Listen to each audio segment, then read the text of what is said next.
जय हिंद साथियों, मैं अंकित कुमार यादव आप सभी का स्वागत करता हूं सृष्टि ज्ञान केंद्र में, जहां हम पढ़ रहे हैं कक्षा 12वीं की पॉलिटिकल साइंस और जिसमें चल रहा अध्याय 5 जिसका नाम है कांग्रेस प्रणाली, विस्थापन और पुनर्स्थापना।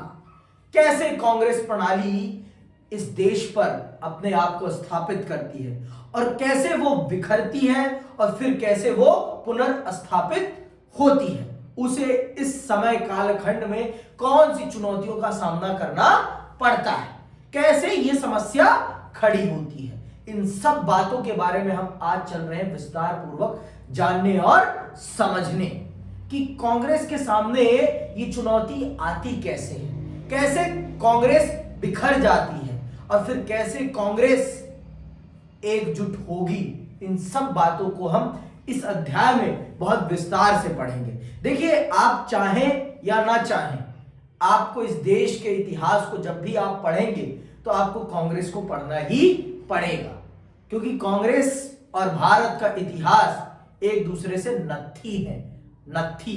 इनको अलग नहीं किया जा सकता। चाहे आप पसंद करते हो कांग्रेस को या ना करते हो, कोई फर्क नहीं पड़ता, आपको पढ़ना ही पड़ेगा। इस देश का जब भी आप प्रारंभ पढ़ेंगे तो आपको कांग्रेस को पढ़ना ही पड़ेगा। आप इस देश की, मैं कह रहा हूं, इस देश की नस में है कांग्रेस, इस देश की जड़ में है कांग्रेस। तो कांग्रेस को निकालना मुश्किल है, बहुत मुश्किल है, नामुमकिन है। लेकिन अगर राहुल गांधी चाहेंगे तो वो नामुमकिन को मुमकिन बना देंगे। बात समझ गए ना, सांकेतिक भाव। चलिए प्रारंभ करते हैं। इस अध्याय में हम क्या क्या चीजें पढ़ेंगे, ठीक है? तो आइए पढ़ते हैं। इस किताब के दूसरे अध्याय में आपने कांग्रेस प्रणाली के उद्भव के बारे में पढ़ा था। उद्भव मतलब प्रारंभ के बारे में, कैसे उदय होता है। और आपने ये जाना था कि कांग्रेस पहले 3 आम चुनाव में क्यों जीतती है, क्या कारण थे उसके जीतने के, और कैसे कांग्रेस एक समाभावी दल था, एक सतरंगी छाता था। इन सब बातों के बारे में आपने जाना है। और कांग्रेस को अन्य दलों से क्यों बढ़त प्राप्त थी, इस बात को भी आप बखूबी जानते हैं और समझते हैं। बताने की मुझे जरूरत नहीं है कि है नहीं है ना। चलो आगे सुनो। इस प्रणाली को 1960 के दशक में पहली बार चुनौती मिली। कब मिली? 1960 के दशक में। राजनीतिक प्रतिस्पर्धा गहन हो चली थी और ऐसे में कांग्रेस को अपना प्रभुत्व बरकरार रखने में मुश्किलें आ रही थी। विपक्ष अब पहले की अपेक्षा कम विभाजित और कहीं ज्यादा ताकतवर था। कांग्रेस को इस विपक्ष की चुनौती का सामना करना पड़ा। कांग्रेस को अंदरूनी चुनौतियां भी झेलनी पड़ी, क्योंकि अब यह पार्टी अपने अंदर की विभिन्नता को एक साथ थाम कर नहीं चल पा रही थी। इस अध्याय में हम अपनी बात वहीं से शुरू करेंगे जहां पर दूसरे अध्याय में छोड़ी गई थी, ताकि हम समझ सकें कि नेहरू के बाद राजनीति ने क्या करवट ली। आप सबको पता है कि 1962 के युद्ध के बाद नेहरू जी सदमे में चले जाते हैं और वो फिर सदमे से कभी उबर नहीं पाते, वो सीधे भगवान को प्यारे हो जाते हैं। ठीक है, भगवान को प्यारे हो जाते हैं 1964 में। ठीक है, 1964 में वो भगवान को प्यारे हो गए। उसके बाद फिर देश के सामने, देश के नेतृत्व करने की चुनौती सामने आती है और उस चुनौती का भी हम समाधान कर लेते हैं लाल बहादुर शास्त्री के तौर पर। लेकिन 1965 का युद्ध होता है। 1965 के युद्ध के बाद ताशकंद समझौता होता है, जहां पर उनकी भी संदिग्ध मृत्यु हो जाती है। फिर वही चुनौती, देखो, अब एक पार्टी को बहुमत मिला हुआ है तो प्रधानमंत्री तो सांसद चुनते हैं ना।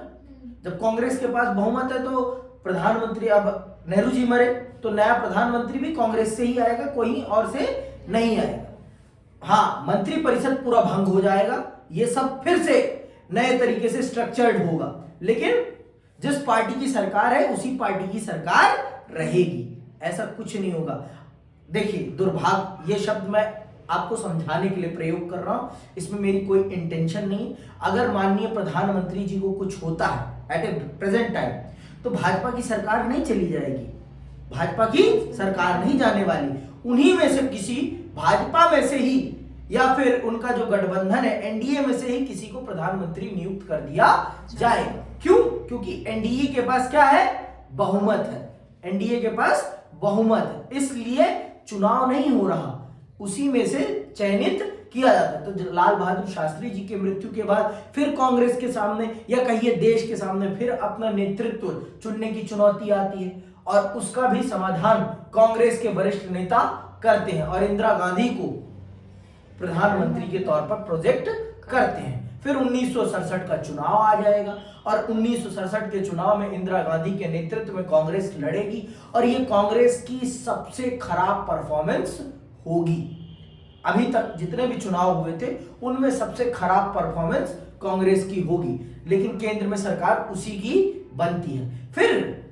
फिर कांग्रेस में इंटरनल कलह स्टार्ट होगा, इंटरनल कॉन्फ्लिक्ट, और देश में आर्थिक कलह स्टार्ट होगा। मैंने आपको बता दिया है कि अरब में इजराइल अरब युद्ध चलेगा, जिसके कारण तेल की कीमतें आसमान को छुएंगी। अब जब तेल की कीमतें आसमान को छुएंगी तो चीजें क्या होंगी, इससे भी आप वाकिफ हैं, बताने की मुझे जरूरत नहीं है कि है जरूरत है तो बता देना मुझे, मैं बता दूंगा, ऐसा मत सोचना कि नहीं बताया जाएगा। इसको देखो,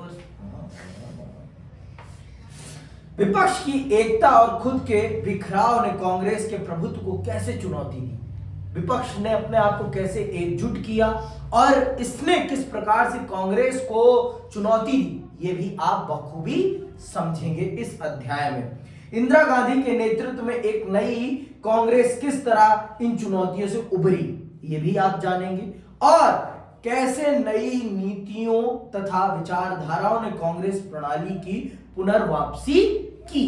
इन सब बातों को आप विस्तार पूर्वक चल रहे हैं जानने और समझने। सबसे पहले तो हम यही चल रहे हैं जानने और समझने कि राजनीतिक उत्तराधिकार की चुनौती का भारत ने कैसे समाधान किया। नेहरू के बाद कौन, इस चुनौती का समाधान कैसे किया गया। देखिए, नेहरू चाहे आप पसंद करें या ना करें, नेहरू थे। नेहरू ने इस देश को बिल्ट किया है। मैं मानता हूं कि उनसे गलतियां हुई हैं, इंसान ही है ना भाई, और सबको नहीं पता होता कि, और वो थोड़े से सिद्धांत परक थे, सिद्धांतों में विश्वास करते थे, इसलिए वो मात खा गए कुछ चीजों में वो मात खा गए। जैसे कश्मीर के मामले में, जैसे चीन की भावनाओं को समझने के मामले में वो मात खा जाते हैं, और मैं ये एक्सेप्ट करता हूं as a teacher, as a student, मैं उनकी इन फॉल्ट्स को एक्सेप्ट करता हूं, लेकिन मैं उनको गाली नहीं दे सकता, उनको मैं देशद्रोही नहीं कह सकता, उनको मैं आतंकवादी नहीं कह सकता, उनसे बड़ा राष्ट्रभक्त कोई नहीं है। जिस व्यक्ति ने इस देश को सींचा हो, इस देश की नर्सरी को तैयार किया, और नर्सरी मतलब जो पौधों का बागान होता है जहां पर पेड़ को तैयार पैदा किया जाता है, तो भारत को पैदा करने का काम किया, नए भारत को, आधुनिक भारत को एक नए पेड़ के तौर पर लगाने का काम पंडित नेहरू ने किया है। तो पंडित नेहरू थे, और आपको मैंने बताया कि विदेश नीति के मामले में पंडित नेहरू के आगे कोई टिकता नहीं था, और विश्व बिरादरी में पंडित नेहरू की अपनी एक अलग पकड़ थी। पंडित नेहरू की मृत्यु के बाद भारत के सामने नेतृत्व की सबसे बड़ी चुनौती सामने आती है, और फिर इसका समाधान कांग्रेस बहुत ही सूझबूझ के साथ करती है और लाल बहादुर शास्त्री जी को देश का प्रधानमंत्री नियुक्त कर देती है।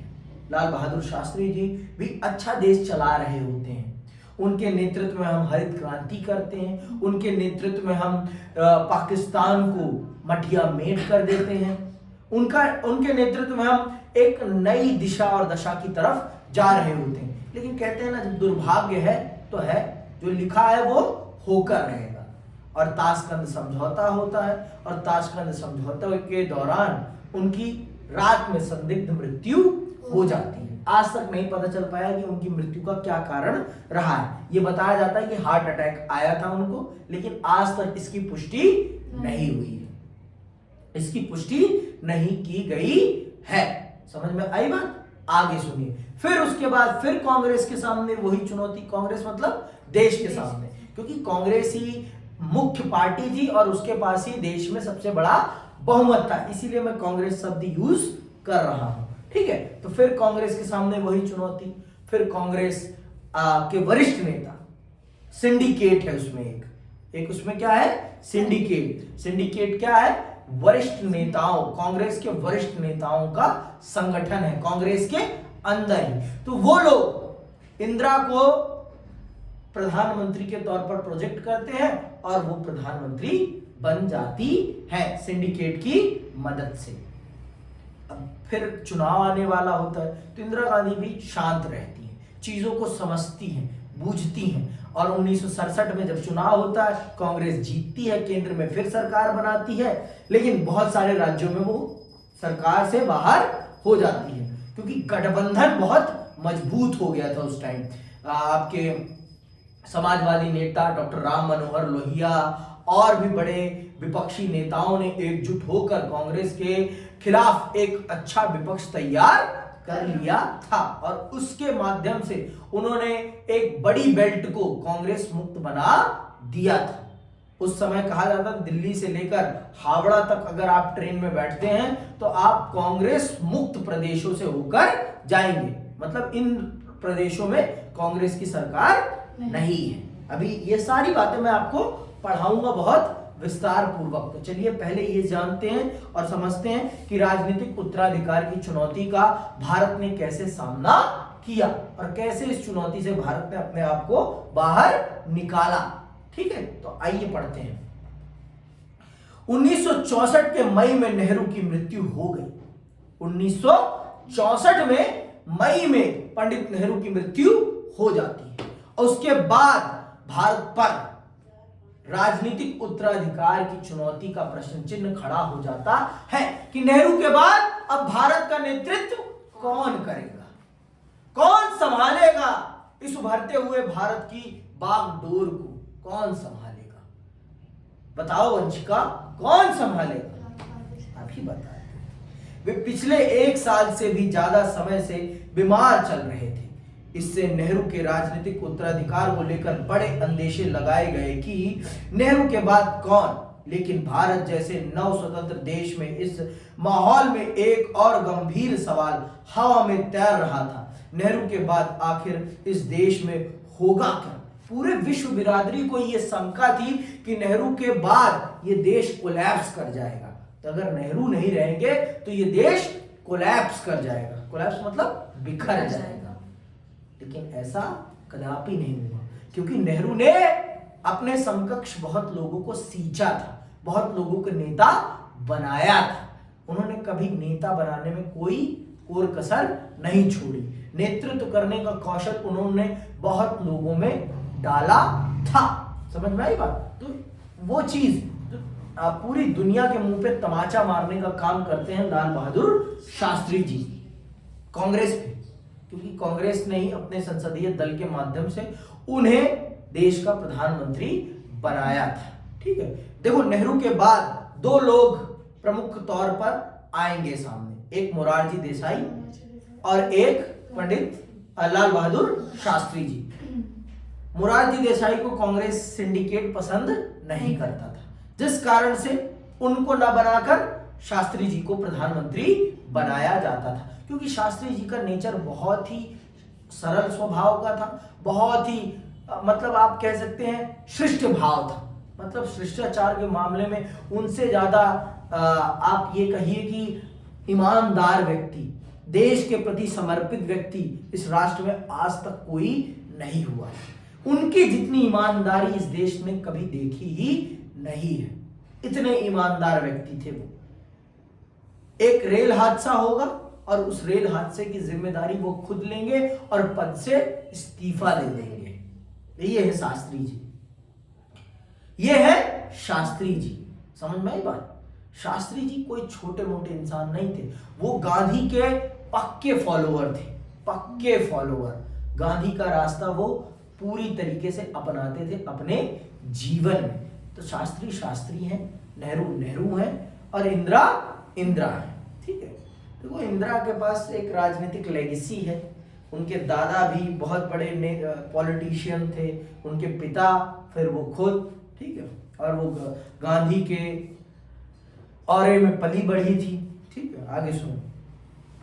भारत से बाहर के बहुत से लोगों को संदेह था कि यहां नेहरू के बाद लोकतंत्र कायम भी रह पाएगा या नहीं। पूरी दुनिया को ये अंदेशा था, शंका थी कि नेहरू के जाने के बाद क्या भारत लोकतांत्रिक रास्ते पर चल पाएगा भी या नहीं।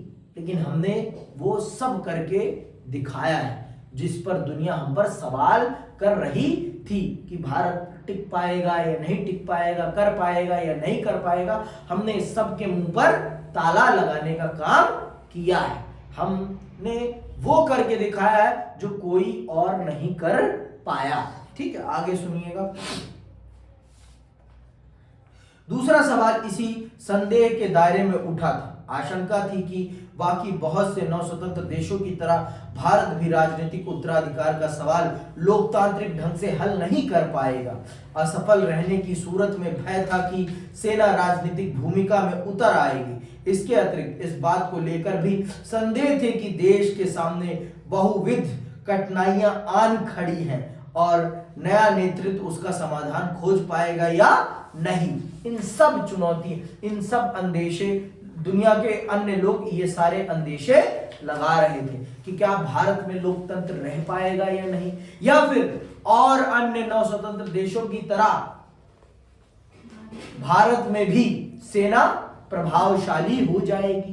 क्या भारत का नया नेतृत्व भारत में आई नई समस्याओं का समाधान कर पाएगा या नहीं। ये सारी चुनौतियां मुंह बाए खड़ी थी, ये सारे प्रश्न मुंह बाए खड़े थे। दुनिया के बहुत से लोग ये प्रश्न कर रहे थे। 1960 के दशक को खतरनाक दशक कहा जाता है। क्यों कहा जाता है, मैंने आपको पहले ही बता दिया है। पहला, हमने दो युद्ध लड़े हैं और खाद्य संकट बड़े पैमाने पर था। 2 बार मानसून नहीं आया था। मानसून ना आने के कारण फसल मटिया मेट हो चुकी थी, फसलें मटिया मेट हो चुकी थी। इसीलिए 1960 के दशक को भारत के इतिहास का सबसे खतरनाक दशक कहा जाता है। आजाद भारत का सबसे खतरनाक दशक माना जाता है। किसको? 1960 के दशक को। क्यों कहा गया है, मैंने आपको कारण बता दिए हैं कि और बताने की जरूरत है। अभी बताऊंगा पढ़ते पढ़ते सब निश्चित।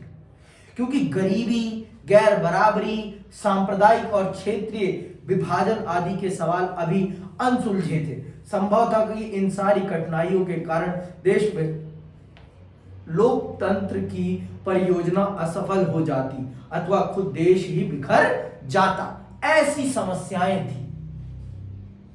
इन सभी प्रकार की समस्याओं से भारत जूझ रहा था। एट दैट टाइम, उस समय भारत इन सभी समस्याओं से जूझ रहा था। समझ में आई बात कि नहीं आई अभी भी? पक्का? चलिए आगे सुनिए। नेहरू के बाद शास्त्री इस देश का नेतृत्व संभालते हैं। और कैसे संभालते हैं सुनिएगा बहुत ध्यान से। ठीक है, नेहरू के उत्तराधिकारी का सवाल इतनी आसानी से हल कर लिया गया कि आलोचक ठगे से रह गए। नेहरू की मृत्यु के बाद कांग्रेस पार्टी के अध्यक्ष के कामराज ने अपनी पार्टी के नेताओं और सांसदों से सलाह मशवरा किया। अंडरलाइन कर लेना, के कामराज को अंडरलाइन कर लेना।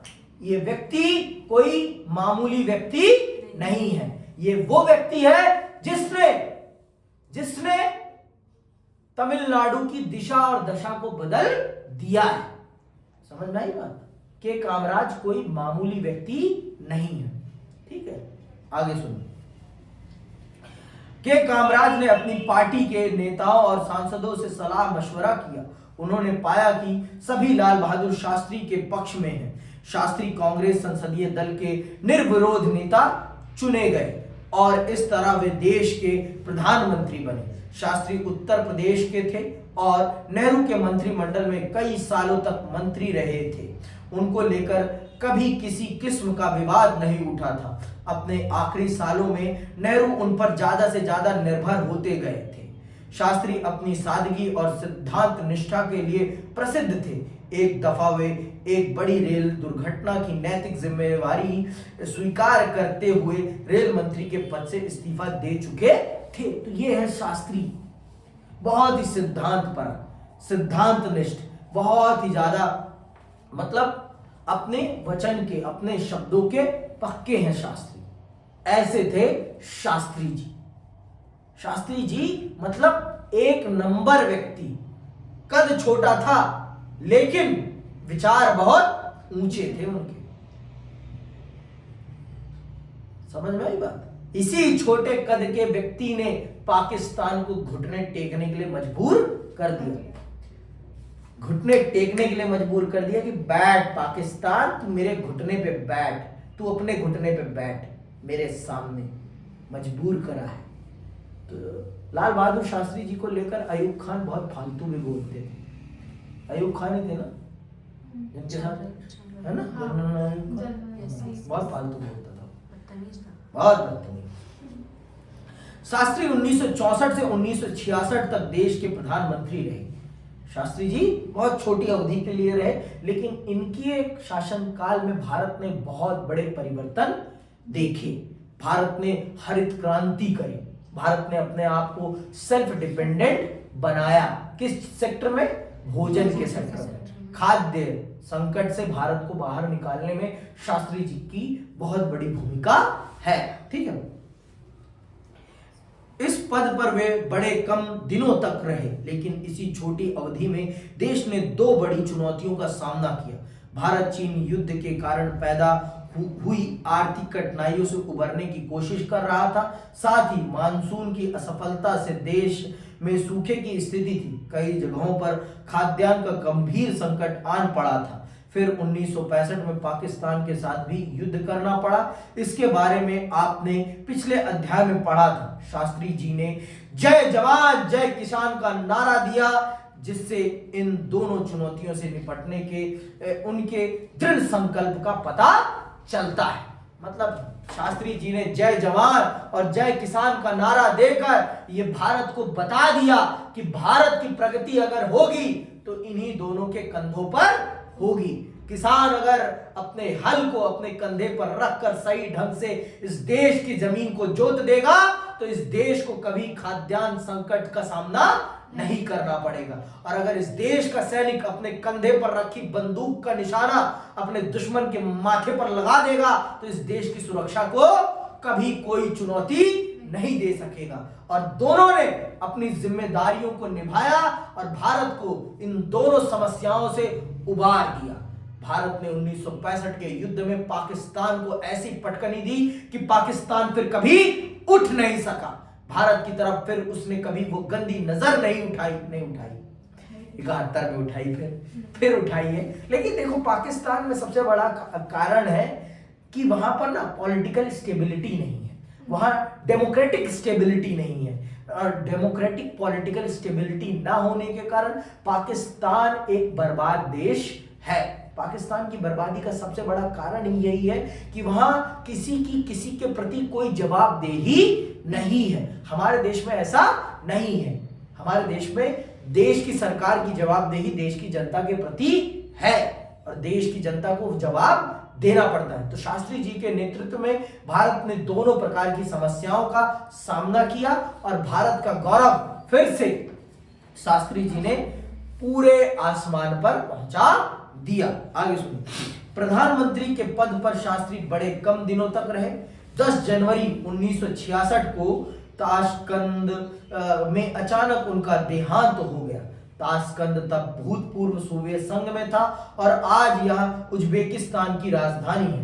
युद्ध की समाप्ति के सिलसिले में पाकिस्तान के तत्कालीन राष्ट्रपति मोहम्मद अयूब खान से बातचीत करने और एक समझौते पर दस्तखत करने के लिए वे ताशकंद गए थे। ठीक है, तो ये पूरा घटना क्रम है 1964 से लेकर 1966 तक का। तो शास्त्री जी की मृत्यु कब हुई है? 10 जनवरी 1966। तो अभी चुनाव होने में 1 साल बाकी है। तो अभी भी फिर देश के सामने वही समस्या खड़ी हो गई जो नेहरू जी की मृत्यु के बाद आई थी। देश का नेतृत्व कौन करेगा? फिर कांग्रेस के सामने वही चुनौती कि देश का नेता किसे चुना जाए। शास्त्री के बाद इंदिरा गांधी। देखो, इंदिरा गांधी को कदापि इसलिए नहीं चुना गया कि वो नेहरू की बेटी थी, कदापि इसलिए नहीं चुना गया। ये भूल कभी मत करना कि नेहरू की बेटी होने के कारण इंदिरा गांधी को देश का प्रधानमंत्री चुना गया था। ये भूल कभी मत करना। समझ में आई बात? उनको इसलिए चुना गया था क्योंकि मोरारजी देसाई को प्रधानमंत्री नहीं बनाना था और सिंडिकेट को एक ऐसा प्रधानमंत्री चाहिए था जो उनके इशारे पर काम कर सके। कंधा उसका लेकिन निशाना उनका। समझ में आई बात? तो इस दृष्टिकोण से इंदिरा गांधी को बनाया गया था गूंगी गुड़िया के तौर पर, लेकिन वो गूंगी गुड़िया नहीं थी। वो देश के पहले प्रधानमंत्री की सुपुत्री थी। उसका अपना भी ऑरा था और वो राजनीति को बहुत अच्छे से जानती और समझती थी। तो पहले 1 साल तो उन्होंने चीजों को समझा कि ठीक है भाई, अभी तुम लोगों के हिसाब से मैं कर देती हूं। लेकिन जब 1966 में वो जीत के आएंगी, फिर से प्रधानमंत्री बन जाएंगी, तो फिर वो अपना असली इंदिरा अवतार दिखाना प्रारंभ करेंगी कि मैं कोई तुम्हारे इशारे पर नाचने वाली गूंगी गुड़िया नहीं। हाँ, तुम लोगों ने मुझे बनाया जरूर है, लेकिन मेरे को आगे बढ़ाने का काम मैं खुद करूंगी। तुम्हारे इशारों पर मैं कदापि नहीं चलूंगी। और इसी के कारण कांग्रेस 2 धड़ों में बटेगी। आगे इसके बारे में हम पढ़ेंगे। तो अगर किसी को यह शंका है, किसी को यह सुबह है कि इंदिरा गांधी प्रधानमंत्री नेहरू के नाम पर बनी है, तो कदापि नहीं, कदापि नहीं। वो बनी इसलिए थी जिससे कि वो सिंडिकेट ने उन्हें इसलिए बनाया जिससे कि वो आसानी से उनको अपने अनुसार कंट्रोल कर सके। लेकिन इंदिरा भी तो इंदिरा है।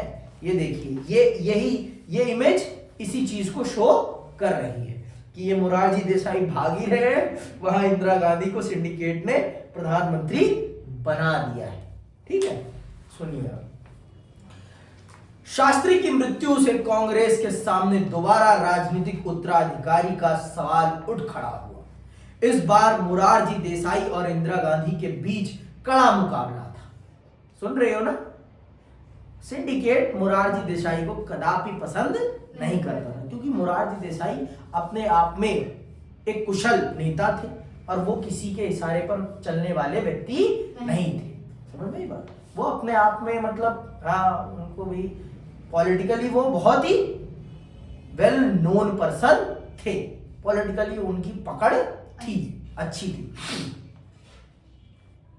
मोरारजी देसाई बंबई प्रांत, मौजूदा महाराष्ट्र और गुजरात के मुख्यमंत्री के पद पर रह चुके थे। केंद्रीय मंत्रिमंडल में वे मंत्री पद पर भी रह चुके थे। जवाहरलाल नेहरू की बेटी इंदिरा गांधी गुजरे वक्त में कांग्रेस अध्यक्ष के पद पर रह चुकी थी। शास्त्री के मंत्रिमंडल में उन्होंने सूचना मंत्रालय का प्रभार संभाला था। इस दफा पार्टी के बड़े नेताओं ने इंदिरा गांधी को समर्थन देने का मन बनाया, लेकिन इंदिरा गांधी के नाम पर सर्वसम्मति कायम नहीं की जा सकी। ऐसे में फैसले के लिए कांग्रेस के सांसदों ने गुप्त मतदान किया।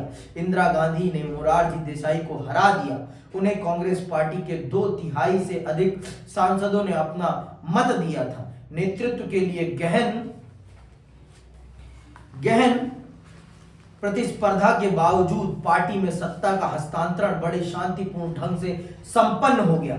इसे भारतीय लोकतंत्र की परिपक्वता के रूप में देखा गया। मतलब पार्टी में इंटरनल कंपटीशन होने के बावजूद भी जब पार्टी ने किसी को अपना नेता चुन लिया तो सब ने उसे अपना नेता मान लिया, किसी ने भी उसका विरोध नहीं किया। तो आप ये कह सकते हैं कि उस समय की कांग्रेस में भी इंटरनली वो डेमोक्रेटिक भी थी, मतलब पूरी तरीके से लोकतांत्रिक थी। आगे सुनिए, नए प्रधानमंत्री को जमने में थोड़ा वक्त लगा। इंदिरा गांधी यूं तो बड़े लंबे समय से राजनीति में सक्रिय थी, लेकिन लाल बहादुर शास्त्री के मंत्रिमंडल में बड़े कम दिनों में मंत्री पद पर रही थी। कांग्रेस के वरिष्ठ नेताओं ने संभवतः यह सोचकर, अंडरलाइन करना ये बातें, कांग्रेस के वरिष्ठ नेताओं ने संभवतः यह सोचकर उनका समर्थन किया होगा कि प्रशासनिक और राजनीतिक मामलों में खास अनुभव न होने के कारण समर्थन और दिशा निर्देश के लिए इंदिरा गांधी उन पर निर्भर रहेंगी। प्रधानमंत्री बनने के 1 साल के अंदर इंदिरा गांधी को लोकसभा के चुनाव में पार्टी की अगुवाई करनी पड़ी। इस वक्त तक देश की आर्थिक स्थिति और भी खराब हो गई थी। इससे इंदिरा गांधी की कठिनाइयां ज्यादा बढ़ गई। इन कठिनाइयों के मद्देनजर उन्होंने पार्टी पर अपना नियंत्रण बढ़ाने और अपने नेतृत्व कौशल को दिखाने की कोशिश की। अब ये हम चौथे चुनाव के बारे में अगली क्लास में पढ़ेंगे विस्तार पूर्वक। देखिए यहां पर सिंडिकेट ने, वो जो कार्टून था उसने भी आपको ये प्रमाणित कर दिया कि सिंडिकेट ने इसी दृष्टिकोण से उन्हें प्रधानमंत्री बनाया था। कोई उनको लगाव नहीं था। ठीक है, राजनीति में किसी को लगाव नहीं होता, पर्सनली सबको सबसे होता होगा, लेकिन पॉलिटिकली कोई किसी से लगाव नहीं रखता। यहां पॉलिटिकली अपना फेवर मैटर करता है, सबसे ज्यादा मैटर अगर कुछ करता है तो। समझ में आई बात? तो ये सबसे बड़ी बात है। अब हम अगली क्लास में विस्तार पूर्वक जानेंगे और समझेंगे कि चौथा चुनाव कैसे होता है और इंदिरा गांधी कैसे अपने आप को स्टैब्लिश करती हैं as a politician, as a प्रधानमंत्री, और कैसे विपक्ष इंदिरा गांधी के नेतृत्व वाली कांग्रेस को कई राज्यों में पटखनी देती है। इन सब बातों को हम विस्तार पूर्वक अगली कक्षा में समझेंगे। आज के लिए बस इतना ही, मैं विदा लेता हूं। जय हिंद, जय भारत।